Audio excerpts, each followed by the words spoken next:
pagi menjelang siang.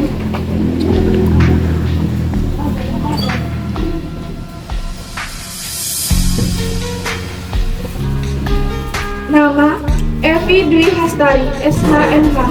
Alamat Aing Baja Kene, Bluto, Sumenep. Tempat tanggal lahir Sumenep 26 Maret 1994. Profesi dosen Fakultas Hukum Universitas Wiraraja. Bio, buying ways in doing something will make you more valuable. Riwayat pendidikan SD Aing Baja Kene 1, SMP 1 Bluto, SMA 1 Bluto, S1 Hukum Universitas Wiraraja, S2 Hukum Universitas Wiraraja. Riwayat struktural keorganisasian. Bendahara Lembaga Bantuan Hukum Universitas Wiraraja 2019 sampai sekarang. Kepala Bagian Tata Usaha Program Pasca Sarjana Universitas Wiraraja 2022 sampai 2027. Anggota ICMI, Ikatan Cendekiawan Muslim Indonesia. Organisasi Daerah Kabupaten Sumenep Bidang Pengembangan Pariwisata tahun 2023 sampai 2028. Anggota Kelompok Riset dan Pengabdian kepada Masyarakat Bidang Kewirausahaan Pariwisata dan Budaya 2023. Pengalaman pengajar PIH, pengajar hukum lingkungan, pengajar hukum pariwisata, pengajar hukum perizinan dan tata ruang, pengajar hukum laut, pengajar hukum diplomatik konsuler, pengajar hukum acara Mahkamah Konstitusi, pengajar antropologi hukum, pengajar advokasi dan penyelesaian sengketa. Pengalaman penelitian dana mandiri berjudul Konflik Interest yang disebabkan moral hazard dalam perumusan kebijakan moratorium pilot dan PKPU. Penelitian dana mandiri berjudul Implikasi Prinsip Right of External Self Determination terhadap kedaulatan negara induk sebagai subjek hukum internasional. Penelitian dana mandiri berjudul Rekonstruksi Hukum Pemisah Narapidana Narkotika dalam Upaya Keberhasilan Penurunan Prevalensi Penggunaan Narkotika di Lapas Kelas 2A Pamekasan. Penelitian dana mandiri berjudul Analisis Kendala Implementasi Peraturan Menteri ATR Kepala BPN Nomor 1 Tahun 2021 tentang Sertifikat Elektronik. Penelitian dana mandiri berjudul Sanksi Hukum dalam Pengendalian Pemanfaatan Ruang Daerah Permukiman melalui perizinan sesuai dengan Rencana Tata Ruang Wilayah Perkotaan. Penelitian dana mandiri berjudul Kolaborasi Peran Diplomasi Politik Luar Negeri Indonesia dengan Upaya Peningkatan Kompetensi Militer Indonesia. Penelitian dana mandiri berjudul Diskriminasi Sosial terhadap Residivis dalam Perspektif Sosiologi Hukum. Pengalaman pengabdian kepada masyarakat. PKM berjudul Pembinaan Kawasan Konservasi Sumber Daya Alam berbasis kearifan lokal terhadap masyarakat pesisir pantai di Desa Dapenda, Kecamatan Batang-Batang tahun 2021.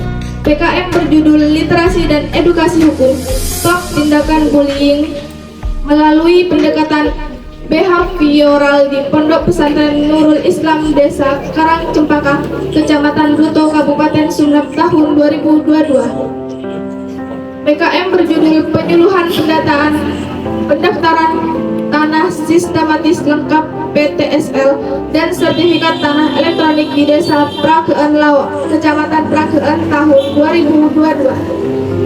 Pengalaman pendampingan kegiatan akademik mahasiswa. Membimbing mahasiswa praktik kerja lapangan Fakultas Hukum Universitas Wiraraja tahun 2022 dengan SK Dekan Fakultas Hukum nomor 14/AKM.4 lanjut. membimbing mahasiswa kuliah kerja nyata Universitas Wiraraja semester ganjil tahun akademik 2022-2023. Penerimaan dana pendidikan, dana penelitian, dan dana PKM. Penerima beasiswa Universitas Wiraraja studi lanjut pasca sarjana tahun 2016. Penerimaan dana internal Universitas Wiraraja kategori penelitian dengan judul Middle Power Diplomasi Multilateral Indonesia dalam upaya program pemulihan ekonomi nasional pasca pandemi COVID-19 di era transformasi digital tahun 2022. Penerima dana internal Universitas Wiraraja kategori pengabdian kepada masyarakat dengan judul PKM PKD Pelatihan Kepemimpinan Dasar Upaya Menyiapkan Generasi Muda Emas pada siswa SMKN 1 Sumeneb tahun 2022. Tepuk tangan kepada pemateri. Bapak, kemudian mahasiswa, Bapak Ibu masyarakat di Desa Cibeen dan juga seluruh perangkat desa yang telah hadir pada acara ya. Sebelumnya Mbak Moderator, Mbak siapa? Mbak Riri. Jadi saya memaparkan suatu materi. Saya diberikan waktu berapa lama? Seluruhnya. Jadi saya memaparkan materi selama 40 menit, kemudian tanya jawab berapa menit? Biasanya kan ada estimasi waktu yang kita selesai jam berapa gitu. Jadi lebih lama kita sharing ya Bapak Ibu. Jadi sebagaimana yang telah disampaikan oleh para pembina tadi, kemudian telah disampaikan oleh Ketua UKK, Ketua Universitas Wiraraja terkait tema hari ini tentang peran orang tua terhadap media sosial kepada anak. Kalau kita berbicara masalah media sosial, pertama, kemudian orang tua, dan yang terakhir adalah anak. Karena saya background keilmuannya adalah ilmu hukum, pastinya saya akan menganalisis permasalahan ini dari kacamata hukum. Tentunya Bapak Ibu semua sudah banyak ya berseliweran dan juga tidak asing lagi menggunakan media elektronik, baik itu yang bersifat cetak ataupun media elektronik yang bersifat digital seperti saat sekarang ini. Mungkin Bapak Ibu sudah menggunakannya masing-masing. Dan satu lagi yaitu internet. Nah, ketika kita dihadapkan sebuah fenomena yang seperti saat sekarang ini, mau tidak mau kita harus siap dengan kondisi yang seperti ini. Perubahan-perubahan ini nantinya saya akan bahas melalui kacamata ataupun perspektif antropologi hukum. Berhubung saya juga mengajar mata kuliah antropologi hukum, kita nanti akan mengkaji sebenarnya dari sisi antropologi hukum ini seperti apa gejala-gejala sosial yang terjadi di masyarakat seperti saat sekarang ini, khususnya terkait hukum dan juga perubahan sosialnya. Berbicara masalah media sosial adalah sebuah degradasi. Kita tidak berbicara degradasi alam. Anak kita jadi dalam hal ini anak bukanlah anak yang dipahami secara general oleh Bapak Ibu semua. Jadi definisi anak berdasarkan masing-masing undang-undang di dalam keilmuan hukum itu berbeda-beda Bapak Ibu. Jadi anak bukan anak kandung. Tidak semua anak kandung itu dikatakan sebagai anak. Ada istilah anak itu berdasarkan Undang-Undang Perlindungan Anak dikatakan sebagai anak ketika orang tersebut belum berusia 18 tahun. Kemudian muncul pertanyaan Bapak Ibu, apakah anak yang lebih usianya dari 18 tahun itu tidak disebut anak? Ya, itu tidak disebut anak kalau dalam kacamata hukum. Karena definisi anak ini adalah anak yang berada di bawah pengampuan dan juga berada di bawah perwalian. Jadi anak itu harus berada di bawah pengampuan orang tua atau perwalian yang mewakili orang tua. Otomatis ketika anak berada di bawah pengampuan orang tua, berarti anak itu tidak sepenuhnya bisa melaksanakan haknya dan mendapatkan kewajibannya. Ketika kita berbicara masalah hak dan kewajiban, itu ada implikasi hukumnya. Contoh seperti ini. Misalnya ibu siapa ibu? Faiza. Bu, Burani. Bu Rani. Bu Rani. Berapa ibu putranya? 2. Bu Rani dengan suami misalnya nih ya Bu ya, meninggal dunia gitu ya Bu. Ini kan terkait pewarisan, pemilihan hak waris. Ketika anak tersebut belum berusia 8 tidak sepenuhnya berpindah kepada anaknya, tapi berpindah dulu kepada ibunya. Jadi tidak semua anak, saya katakan bahwa anak itu yang dikatakan sebagai anak tidak semuanya bisa mendapatkan haknya secara utuh. Makanya itu perlu yang namanya di bawah pengakuan orang tua atau di bawah perwalian. Nah, kemudian apa sih kontekstualitas saya berbicara masalah hak dan kewajiban anak dengan media sosial? Nah, kalau kita berbicara media sosial terhadap anak, yang saya katakan anak itu harus berada di bawah pengakuan dan juga perwalian, baik itu orang tua atau wali, artinya di sini juga ada hak dan ada kewajiban orang tua. Ada kewajiban orang tua yang nantinya dibebankan kepada masing-masing orang tua untuk bisa melaksanakan hak anak itu dan memberikan perlindungan kepada anak. Termasuk orang tua bijak dalam membimbing dan juga mengawasi anak di era saat sekarang ini, khususnya ketika anak menggunakan media sosial sebagai sarana untuk berkomunikasi dan melakukan segala aktivitas sosial lainnya. Nah, saya di sini sudah merangkum ada 4 bahasan utama yang nantinya saya akan curahkan semuanya kepada Bapak Ibu semua. Jadi sebagai bentuk edukasi juga kepada Bapak Ibu semua, mungkin ada yang beberapa hal perlu ditanyakan, silahkan dicatat Bapak Ibu dari materi yang saya sampaikan. Berdasarkan hasil survei itu adalah Facebook. Yang kedua, yang sekarang sedang merajalela adalah TikTok. 2 media sosial ini benar-benar sudah membumi di kalangan, baik itu kalangan masyarakat tradisional hingga kalangan masyarakat modern. Gitu ya. Ada 4 bahasan utama. Yang pertama, saya akan bahas tentang hukum dan perubahan sosial dari perspektif antropologi atau legal anthropological perspektif.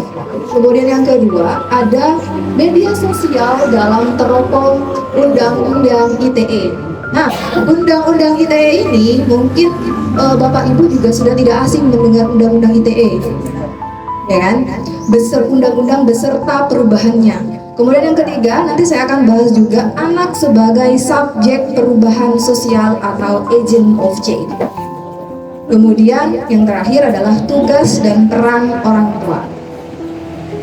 Oke, tadi di awal saya sudah memberikan gambaran umum bagaimana fenomena hukum yang terjadi saat sekarang ini beserta hal-hal yang secara empirikal bisa kita temukan baik itu di daerah pedesaan ataupun di perkotaan. Kita tidak usah jauh-jauh. Perubahan sosial ataupun perubahan hukum yang terjadi yang kita rasakan saat sekarang ini kira-kira apa Bapak Ibu? Dengan adanya media sosial ini, dengan adanya media elektronik ini, dengan adanya transaksi digital, transaksi elektronik, kira-kira yang Bapak Ibu rasakan dengan adanya kelebihan-kelebihan seperti ini, penemuan-penemuan seperti ini itu apa? Apakah Bapak Ibu merasa dimudahkan? Oke, Bapak Ibu merasa dimudahkan dengan adanya media seperti saat sekarang ini. Kemudian, apakah Bapak Ibu merasa lebih mobile, artinya Bapak Ibu lebih cepat untuk melakukan komunikasi, kemudian bertransaksi, ya kan? Jadi Bapak Ibu misalnya sekarang mau belanja lewat Facebook bisa, mau belanja lewat TikTok bisa. Jadi sekarang media sosial tidak hanya digunakan untuk sarana berkomunikasi saja, tapi media sosial saat sekarang ini juga digunakan sebagai sarana untuk bertransaksi. Nah, makanya di sini ada yang namanya hubungan hukum.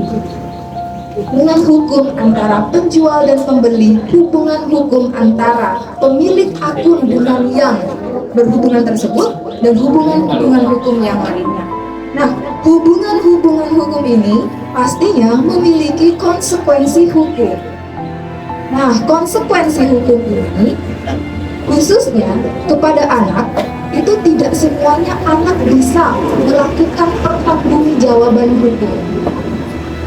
Karena definisi anak menurut Undang-Undang Perlindungan Anak itu usia yang belum mencapai 18 tahun, maka siapa yang nanti akan bertanggung jawab? Yaitu orang tuanya. Maka dari sini saya sampaikan kepada Bapak Ibu, ayo kita sharing kira-kira apa sih yang bisa kita lakukan untuk menjaga dan membackup anak kita agar tidak terjerat kepada tindakan-tindakan hukum, khususnya dalam bermedia sosial. Ya. Jadi faktor dalam perubahan sosial itu dalam perspektif antropologi, sebelumnya ini Bapak Ibu masih awam terhadap antropologi. Jadi antropologi itu adalah sebuah cabang ilmu, khususnya antropologi hukum adalah cabang ilmu antropologi yang memberikan pemahaman terhadap masyarakat dari perspektif manusia itu sendiri. Dalam hal ini adalah secara fisik dan secara biologis dan juga dari kebudayaannya. Jadi bagaimana perubahan hukum dan perubahan sosial itu bisa terjadi, itu bisa dari dalam diri manusia itu dan juga bisa dari culture atau budayanya. Misalnya, budaya di daerah Bluto dengan budaya di daerah Cirebon itu berbeda. Karakteristik manusianya atau karakteristik masyarakatnya untuk daerah Lombok dengan daerah Cirebon itu berbeda.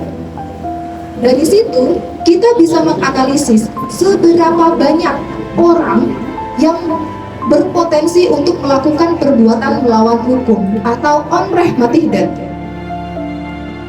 Ada perbuatan melawan hukum dalam perspektif pidana dan ada perbuatan melawan hukum dalam perspektif perdata. Mungkin ini Bapak Ibu juga sudah sering, misalnya melakukan tindak pidana pelecehan seksual, kemudian penyalahgunaan narkoba, kemudian secara keperdataan. Nah, tidak bisa hal-hal yang bersifat perdata itu harus diselesaikan melalui cara-cara pidana, kecuali dalam perbuatan tersebut itu ada unsur-unsur pidana. Kemudian, faktor perubahan sosial ini ada dua. Yang pertama, faktor intern dan juga faktor ekstern. Faktor intern itu adalah misalnya nih dari dalam masyarakat itu sendiri. Adanya penemuan-penemuan baru, adanya konflik ataupun terjadinya suatu revolusi di dalam masyarakat.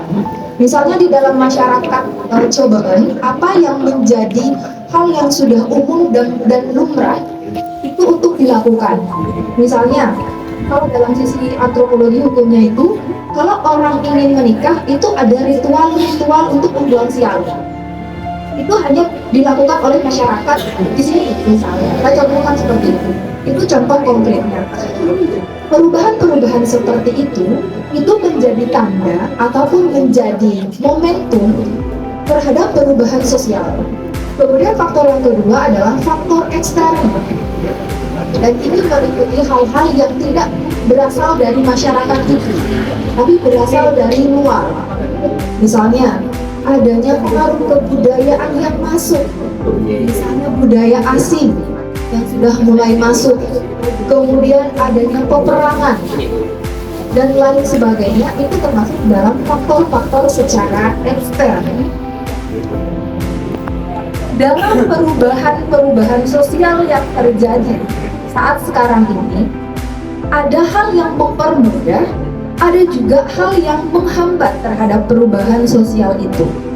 Hal yang mempermudah ataupun memperlancar terhadap perubahan sosial itu, baik secara intern ataupun ekstern itu contohnya mengadakan kontak atau hubungan langsung dengan masyarakat lain. Misalnya nih, di daerah Cirebon ada wisata apa ya Bapak Ibu?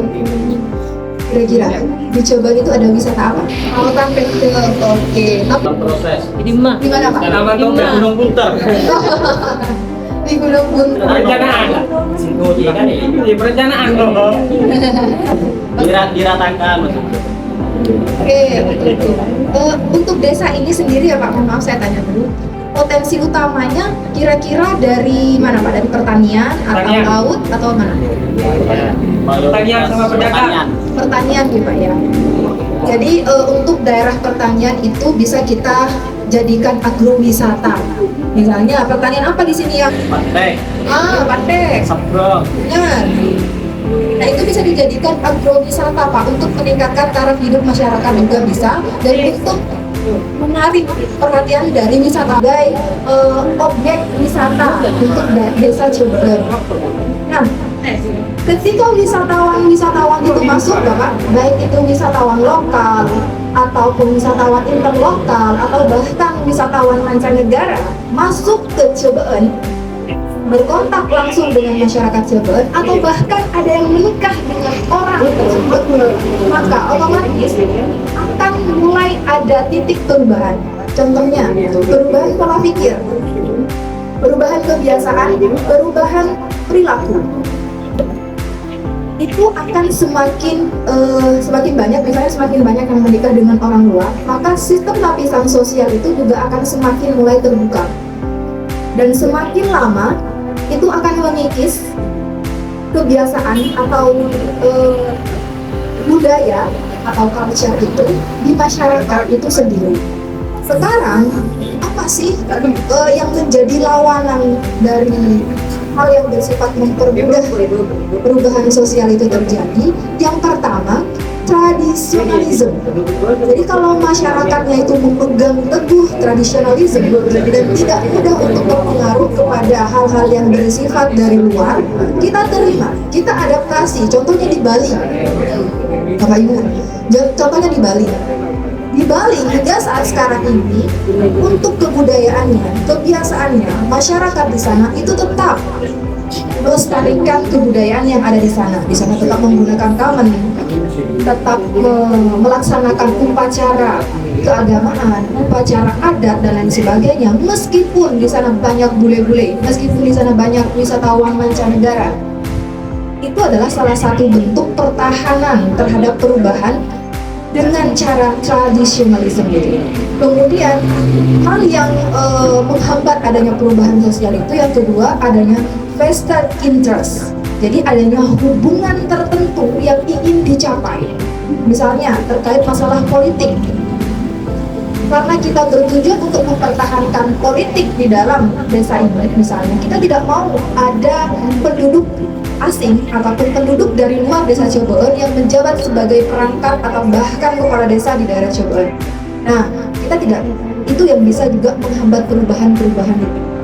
Kemudian yang ketiga, ada prasangka terhadap hal-hal yang baru dan sebagainya. Kita masih tabu terhadap hal-hal yang baru itu. Kita menganggap bahwa kita itu akan tereksekusi dengan sendirinya.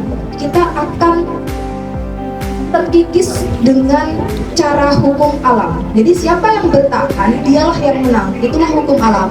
Nah, karena ketakutan yang seperti itu, kita akan tetap mempertahankan apa yang menjadi kebiasaan dan kebudayaan kita tanpa kita mau open minded.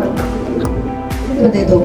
Kemudian kaitannya dengan perubahan hukum. Kalau kita tadi berbicara masalah perubahan sosial, kita sekarang lanjut ke perubahan hukum. Contohnya sekarang badan-badan pembentuk hukum, badan-badan penegak hukum, dan badan-badan pelaksana hukum. Kira-kira Bapak Ibu yang dirasakan ya Bapak Ibu, perubahan hukum apa yang Bapak Ibu rasakan hingga saat sekarang ini? Konteksnya dalam hal perubahan sosial ini Bapak Ibu. Misalnya kemarin ada fenomena undang-undang Cipta Kerja dengan perpunya yang sudah disahkan. Kemudian ada undang-undang kekerasan dalam rumah tangga, penghapusan kekerasan dalam rumah tangga, dan undang perubahan terhadap kitab undang-undang hukum pidana. Itu adalah fenomena-fenomena baru di dalam dunia hukum yang menunjukkan bahwa kita tidak bisa hanya menggunakan warisan kolonial Belanda. Jadi KUHP, KUH Perdata, KUH Dagang, Akhlak Wetboek ataupun Wetboek Pakhandel itu adalah warisan kolonial Belanda. Sampai saat sekarang ini kita masih menggunakan buku-buku tersebut atau kitab-kitab tersebut sebagai sumber hukum utama dalam masalah pidana dan juga perdata. Jadi otomatis kalau kita tidak mau adanya perubahan, otomatis kita akan tetap menggunakan warisan yang tidak seutuhnya murni berasal dari prakarsa bangsa kita, yaitu bangsa Indonesia sesuai dengan Pancasila. Bukan berarti Bapak Ibu, bukan berarti adanya perubahan itu konteksnya itu adalah hal yang bersifat merugikan. Ada perubahan yang bersifat untuk memajukan, ada juga perubahan yang konotasinya justru mendegradasikan. Saya contohkan di sini adalah media sosial. Media sosial ini bisa menjadi dua mata pisau. Bisa menjadi cara untuk memajukan dan juga bisa menjadi cara untuk mendegradasikan. Memajukan seperti apa sih Ibu? Memajukan dalam konteks bermedia sosial. Jadi perlu kita ketahui sekarang Bapak Ibu, sudah pernah dengar istilah influencer, sudah pernah dengar istilah blogger, youtuber. Nah, itu adalah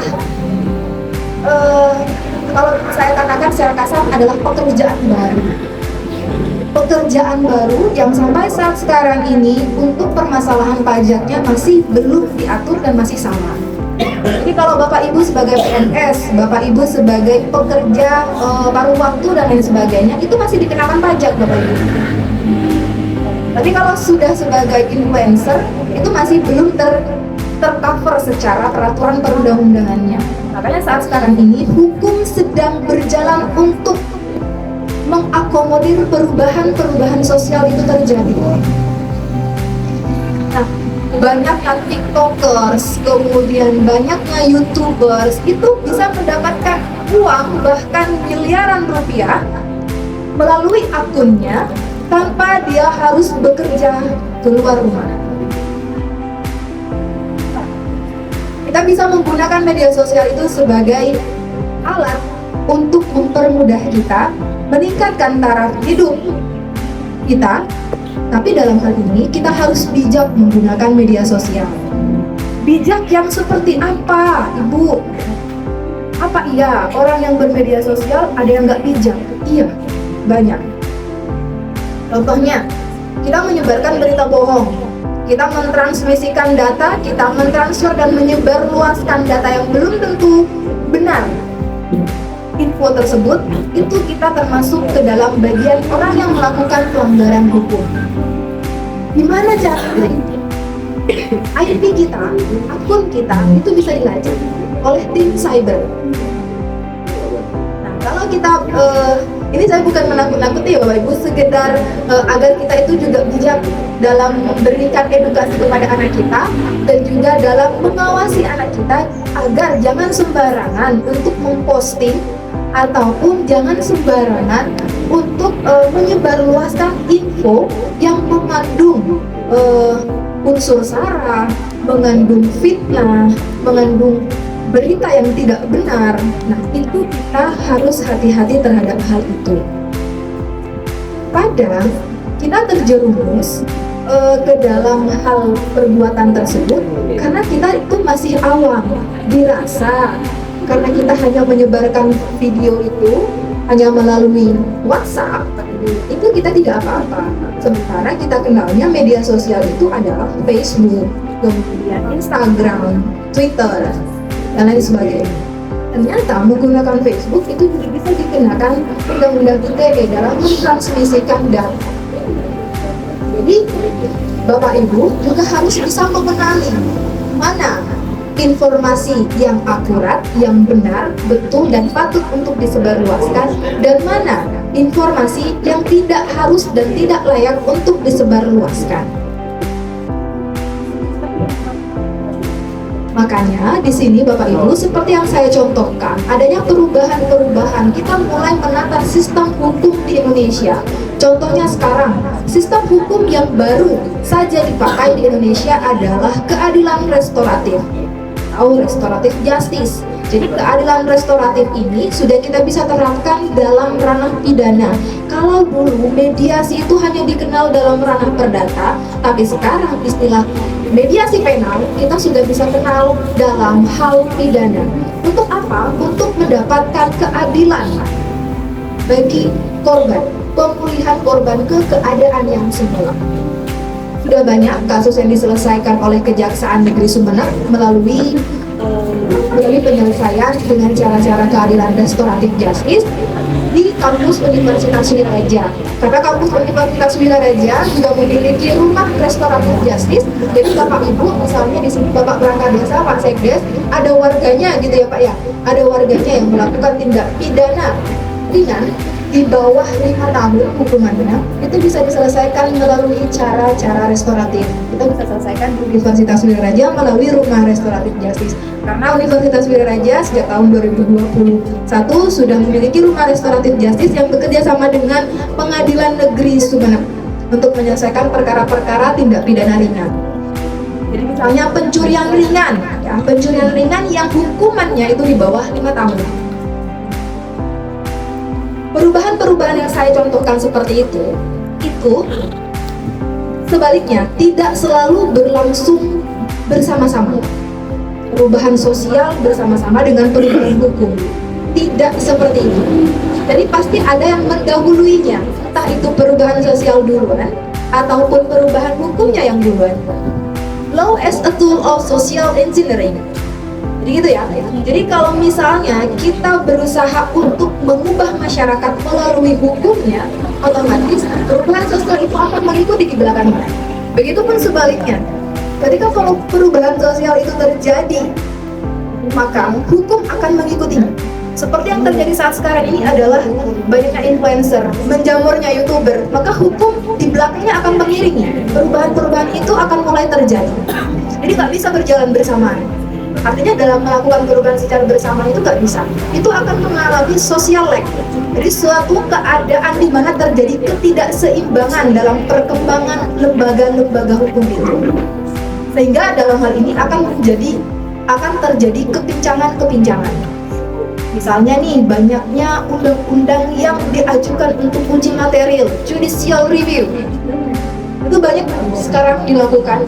Dan banyak sekali perubahan-perubahan undang-undang yang sudah mulai dilakukan, termasuk Undang-Undang Cipta Kerja yang kemarin sempat diajukan ke Mahkamah Konstitusi untuk dilaksanakan judicial review, dan pada akhirnya pemerintah itu meresmikan melalui peraturan perundang-undangan, peraturan pengganti perundang-undangan. Tertinggalnya perkembangan hukum seperti ini, unsur-unsur sosialnya atau sebaliknya itu terjadi karena pada hakikatnya ini merupakan gejala yang wajar terjadi di masyarakat. Kalau ini tidak terjadi di masyarakat, justru ini abnormal. Jadi kalau misalnya ada masyarakat yang tidak mengalami perubahan, kemudian tidak mengalami gejala-gejala sosial yang seperti ini, justru ini patut dipertanyakan. Apakah jangan-jangan masyarakat ini menganut aliran tertentu? Itu. Ketika suatu masyarakat sudah didoktrin, oh ya Bapak Ibu, sekarang aliran-aliran sesat gitu ya sudah menjamur. Komunitas-komunitas abnormal sudah menjamur. Jadi ketika anak kita dengan status jati dirinya yang masih belum matang, itu bisa saja terkontaminasi dan didoktrin pikirannya untuk mengikuti suatu aliran-aliran itu. Jadi kita tidak hanya bijak untuk menggunakan media sosial, tapi kita juga bijak menyerap segala informasi yang ada di dalam media sosial itu. Jangan sampai anak kita itu terjerumus dalam aliran tersebut. Selain aliran keagamaan, sekarang kita sudah banyak ditemukan komunitas LGBT, transgender. Seperti yang kita ketahui, di Jakarta akan dilaksanakan pertemuan tersebut, dan ini masih menjadi polemik dan juga menjadi pertentangan di MUI bahwa kegiatan ini tidak boleh dilakukan karena itu bertentangan dengan konstitusi dan bertentangan dengan Pancasila. Meskipun kita mempercayai hanya ada aliran dalam hal ini, aliran yang sesuai dengan keyakinannya ataupun agamanya, di mana di agama manapun tidak menghendaki adanya seseorang yang memiliki kelamin ganda ataupun transgender. Tidak ada agama satupun yang membolehkan, menghalalkan ataupun mengamini akan aliran-aliran seperti itu. Jadi mesti hati-hati kalau misalnya anak kita bergaul gitu ya, bergaul dengan orang-orang yang seperti itu, bukannya kita langsung melarang, tapi kita awasi, Bapak Ibu. Jadi diawasi, kita lihat pola perubahan dari anak kita sebelum bergaul dengan orang itu dan setelah bergaul dengan orang itu. Apakah ada gejala yang tidak wajar? Contohnya, kalau laki-laki lebih menggunakan barang-barang perempuan misalnya, kemudian postur ataupun gelagatnya itu tidak ini, kita juga harus bisa melihat pola perilaku dan seperti itu. Apakah hal itu termasuk ke dalam perubahan? Ya, itu termasuk ke dalam perubahan. Tapi itu adalah perubahan yang termasuk ke dalam degradasi atau kemunduran. Itu yang kita khawatirkan. Jadi aliran-aliran itu ternyata tidak hanya berasal dari aliran radikal, tapi aliran-aliran irasional seperti itu. Jadi menurut teori Max Weber, aliran-aliran yang irasional yang tidak bisa dilogikakan itu adalah aliran yang tidak wajib kita untuk berada di dalam ruang lingkup itu untuk melaksanakan perubahan-perubahan sosial. Bukan berarti kita tidak berada dalam lingkungan itu, kita tidak bisa berkembang. Kadang ada pemikiran yang seperti itu. Kalau saya tidak masuk ke dalam komunitas itu, saya tidak akan bisa berkembang, saya tidak akan bisa mencapai cita-cita saya. Ada yang didoktrin seperti itu. Nah, kemudian saya lanjutkan lagi. Jadi sekarang kita masuk sudah ke skop yang ketiga, yaitu media sosial dalam teropong Undang-Undang ITE. Saya tadi sudah sekilas memberikan gambaran secara universal bahwa Undang-Undang ITE ini menjadi salah satu peraturan perundang-undangan yang diunggulkan untuk menghadapi perubahan sosial dan juga transformasi digital. Undang-undang ini sudah mengalami perubahan dari tahun 2008 ke 2016, sudah 2 kali mengalami perubahan. Kenapa mengalami perubahan? Karena ternyata banyak perilaku-perilaku di luar itu yang kita ternyata temukan melalui media sosial. Kalau di Undang-Undang ITE tahun 2008 itu nomor 11 itu tidak diatur tentang salah, kemudian tidak diatur tentang hoax. Kemudian setelah adanya perubahan undang-undang itu, kita bisa menemukan, kita bisa melakukan tuntutan terhadap pelaku perbuatan pidana melalui tindak pidana elektronik ini tentang adanya sanksi hukum berdasarkan pasal 45 Undang-Undang ITE perubahan itu terkait penyebaran berita bohong atau hoax. Berarti saya sudah 40 menit. Nggak kerasa ya Bapak Ibu, jadi saya menjelaskan sebenarnya ini tinggal sedikit lagi, nggak apa-apa saya singkat aja. Jadi ada banyak pasal-pasal di dalam Undang-Undang ITE ini tahun 2016 yang mengalami perubahan, baik itu penyalahgunaan informasi elektronik, kemudian penggunaan data pribadi, kemudian bagian dari space of engineering itu, kemudian sanksi hukumnya seperti apa. Makanya di sini ketika saya berbicara masalah perubahan-perubahan sosial itu bersinergi dengan adanya media sosial. Jadi ketika kita sebagai orang tua itu mengawasi anak kita harus bijak dalam bermedia sosial. Baik itu secara social networkingnya, kemudian media sharing networksnya, discussion forumnya, kemudian social blogging networks, social audio networks, live streaming sosial media, hingga pada review networksnya. Kita juga harus analisis itu apakah ini cocok untuk anak kita ataupun tidak. Kemudian di sini yang bukan yang terakhir, yang selanjutnya saya tadi sudah membahas pengertian anak seperti apa. Kemudian di sini ternyata anak juga sebagai subjek hukum atau subjek perubahan sosial, agent of change. Jadi anak itu bisa menjadi perubahan. Caranya seperti apa? Kita sekarang banyak sekali penemuan-penemuan yang diciptakan oleh anak SMK, penemuan robot, artificial intelligence, kemudahan itu kita dapatkan justru dari anak usia kurang dari 18 tahun. Makanya artificial intelligence yang ada saat sekarang ini, yang mempermudah kehidupan saat sekarang ini, itu adalah bagian dari karya mereka. Ternyata bagian dari karya mereka. Mereka bisa melakukan perubahan sosial ternyata. Makanya dari situ tidak salah kalau anak itu juga merupakan bagian dari agent of change. Kita bisa menciptakan mobil listrik, sepeda motor listrik, itu siapa? Anak SMK. Bahkan anak SMP pun juga sudah bisa membuat konsep yang seperti itu. Jadi bukan tidak mungkin anak kita nanti akan berkarya seperti itu, mempermudah kehidupan di desa Codor itu. Makanya kita selaku orang tua tidak boleh menutup diri, menutup mata terhadap perubahan yang terjadi, tapi kita juga wajib untuk mengawasi dan mengarahkannya ke jalan yang sesuai dengan peraturan perundang-undangan. Kemudian yang terakhir, tugas dan peran orang tua kita bisa temukan di dalam Undang-Undang tentang Perlindungan Anak, bahwa di sini kewajiban orang tua yang pertama adalah memelihara, mengasuh, mendidik dan melindungi anak, menumbuh kembangkan anak sesuai dengan bakat dan kemampuan serta minatnya, memberikan pendidikan karakter dan penanaman nilai budi pekerti terhadap anak. Jadi sudah kewajiban orang tua, tidak hanya kewajiban untuk menafkahi saja, tapi kewajiban orang tua itu adalah untuk mencetak anak kita sebagai manusia yang berbudi pekerti luhur. Dan yang terakhir di sini, pasal 67A dan pasal 71A Undang-Undang Perlindungan Anak telah menyatakan bahwa anak itu wajib dilindungi dari pengaruh pornografi dan perilaku penyimpangan sosial. Jadi, Undang-Undang Perlindungan Anak ini juga memberikan amanah kepada Bapak Ibu sekalian agar lebih mawas diri, agar lebih bijak.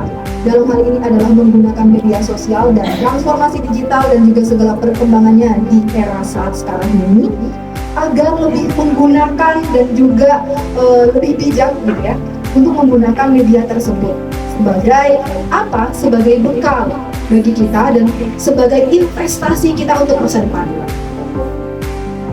Itu dari saya. Mudah-mudahan ini bisa menjadi bekal bagi Bapak Ibu semua. Nanti kita akan sharing sama-sama yang akan dipandu oleh Pak Moderator. Selebihnya dan apabila ada kekurangan saya mohon maaf. Saya akhiri materi saya. Assalamualaikum warahmatullahi wabarakatuh. Waalaikumsalam. Oleh Ibu materi bahwasanya batas maksimal seorang anak itu adalah usia 18 tahun. Sedangkan kita diajarkan oleh agama bahwa batas maksimal seorang anak itu 15 tahun. Gimana pandangan Ibu terhadap itu? Apakah hukum negara ini dibenturkan oleh agama atau tidak? Seperti itu. Mohon penjelasannya. Pertanyaan yang luar biasa. Selanjutnya dipersilakan kepada Ibu Melatih. Terima kasih atas pertanyaannya. Pak siapa Pak namanya Pak? Faruk. Pak Faruk. Pak Faruk sudah berkeluarga nih Pak? Sudah punya anak?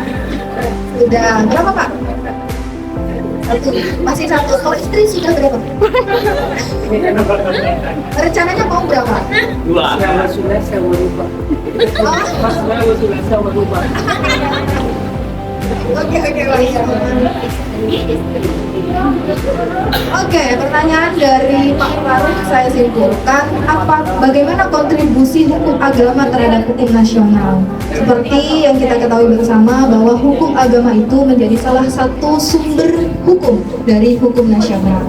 Meskipun di Indonesia mayoritas adalah berpenduduk sebagai Muslim ataupun beragama Islam, tidak lantas kita hanya menggunakan hukum Islam, tapi kebanyakan seperti hukum perkawinan, kemudian hukum pewarisan, dan beberapa hukum yang lainnya kita diadopsi atau mengadopsi dari peraturan agama atau hukum agama. Dan apakah batas usia anak antara hukum nasional dengan hukum agama ini mengalami pertentangan dan lain sebagainya, saya jawab tidak, Bu.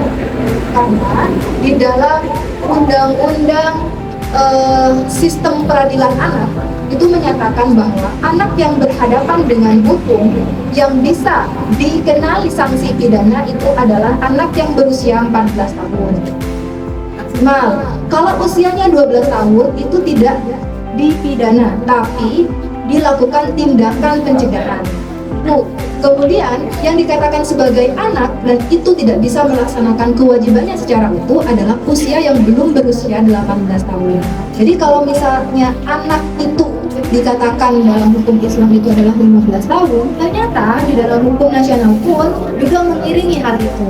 Jadi maksimal orang tua anak itu yang bisa dibebani ataupun yang bisa mempertanggungjawabkan perbuatannya secara pidana itu adalah maksimal usia 14 tahun. Itu Pak Faruk. Ada lagi Bapak yang perlu ditanyakan? Assalamualaikum warahmatullahi wabarakatuh. Saya mau bertanya, dari segi umur kira-kira kapan anak diperbolehkan bisa pegang HP secara psikologis, yang bisa siap pegang HP? Mungkin itu yang saya tanyakan. Assalamualaikum warahmatullahi wabarakatuh. Terima kasih Pak. Sama Pak namanya? Hori, Ustadz Hori. Oh, Ustadz Hori. Jadi sini banyak ustadznya ya, Pak. Ya Pak Hori. Hori, usia berapa sih anak itu diperbolehkan untuk memegang gadget, memegang HP? Kalau di dalam hukum itu tidak ada batasan usianya, Bapak. Di dalam kandungan pun itu diperbolehkan mendengarkan murotal, mendengarkan lagu-lagu tradisional dan lain sebagainya untuk menstimulasi apa? Kecerdasan otaknya. Jadi tidak ada batasan sementara untuk saat ini. Hingga saat ini nggak ada batasan untuk usia berapa anak diperbolehkan untuk menggunakan ataupun melakukan segala macam hubungan dengan menggunakan media sosial ataupun handphone dan gadget dan semacamnya. Nggak ada aturan untuk itu. Hanya saja orang tua berdasarkan pasal 16A dan 17A Undang-Undang Perlindungan Anak itu tetap kewajibannya itu adalah melindungi anak dari perbuatan-perbuatan yang nantinya akan berpotensi terhadap kekerasan seksual seperti yang saya katakan tadi. Kemudian melakukan tindak pidana, itu bisa kita deteksi apa sih motifnya anak itu berbuat pelecehan seksual terhadap teman sebayanya. Apakah karena dia itu sering melihat video-video yang asusila, ataupun anak itu terkontaminasi oleh pergaulannya. Itu bisa dideteksi dari situ, Bapak. Apakah yang berperan banyak karena kelalaian orang tuanya? Nah, satu lagi Pak, kelalaian orang tua. Kalau kita berbicara anak, otomatis pasti ada di bawah kemampuan. Siapa orang tuanya? Kalau anak itu melakukan sesuatu tidak pidana karena kelalaian orang tuanya, yang dipidana itu bisa orang tuanya. Kelalaian. Kalau dalam pidana tidak hanya yang melakukan tindak pidana yang bisa mempertanggungjawabkan pidana, tapi orang tua yang lalai untuk menjaga anaknya melakukan perbuatan pidana bahkan menghilangkan nyawa orang itu termasuk ke dalam perbuatan kelalaian atau culpa. Cara ini hak dan kewajiban siapa? Anak tetap berada di bawah kemampuan orang tua. Begitu dia Bapak. Jadi orang tua juga harus hati-hati. Kalau Mungkin dari segi aplikasinya ya yang harus dikontrol. aplikasi berarti kita harus berhubungan dengan pemilik aplikasinya Pak. Kita hanya bisa melakukan perubahan atau controlling itu hanya kepada anak kita. Contohnya YouTube ya Pak ya, YouTube. Kita bisa berlangganan YouTube hanya untuk channel-channel anak misalnya, tidak untuk konten-konten dewasa. Itu bisa kita lakukan dengan cara apa? Kita yang mengontrol itu, bukan pemilik akunnya ataupun yang memiliki YouTube itu. Itu ya Pak. Seperti itu jawaban saya Pak Rey. Terima kasih. Oke, ini ada 3 hadiah yang akan diberikan kepada Bapak atau Ibu yang beruntung nanti yang bisa jawab pertanyaan dari moderator nanti. Udah siap Bapak Ibu? Siap. Oke. kuis pertama. Apa tema materi pada hari ini? Mungkin yang bisa langsung. Oke, dari ibu bapaknya dulu. Ada lagi, boleh Pak Sekda. Saya sudah tahu bocoran duluan. Mungkin ada bapak atau ibu? Apa temanya? Temanya kalau nggak salah sosialisasi media sosial, dampak kepada seorang anak.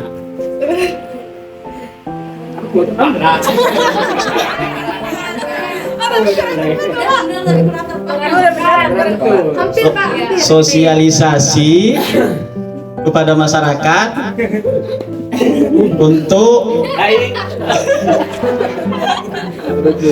dampak media sosial kepada anak. Ada lagi ya? Oke, diperiksa.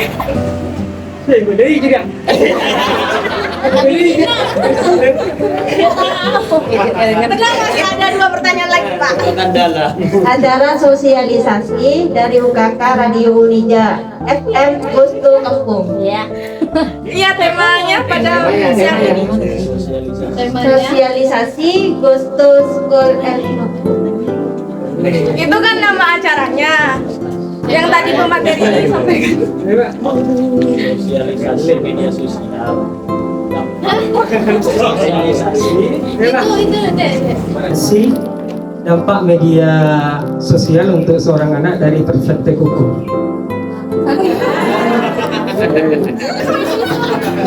Orang tua Heeh. terhadap dampak aplikasi Shopee. Jadi rumah. Peran orang tua. Peran orang tua terhadap Penggunaan apa? kegunaan ada yang ngecon. Tiga. Yang mendekati saja. Tadi saya jawab Pak. Benar tadi penggunaan. Peran orang tua terhadap penggunaan HP.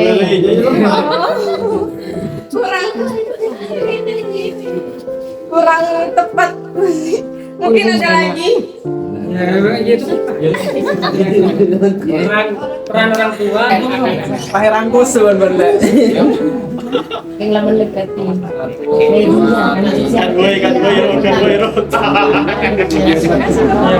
Yang kedua paling gampang nih kan, tak kenal maka tak sayang. Maka nama pematerinya siapa sih? Ada yang tahu? Bu Devi.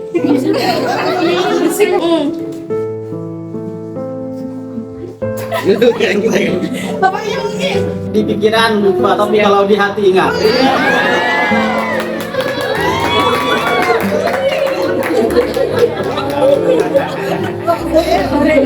Anak di mana?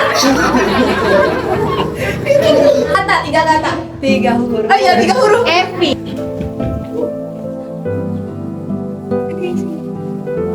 Di detik.com. Ibu atau bapaknya dengerin materi tadi ya.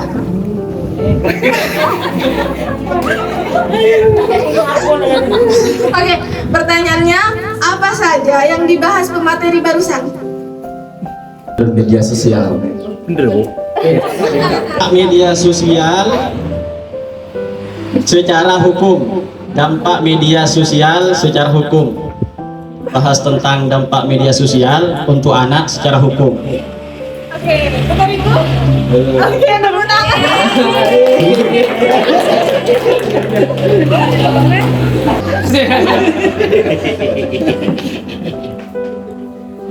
I call you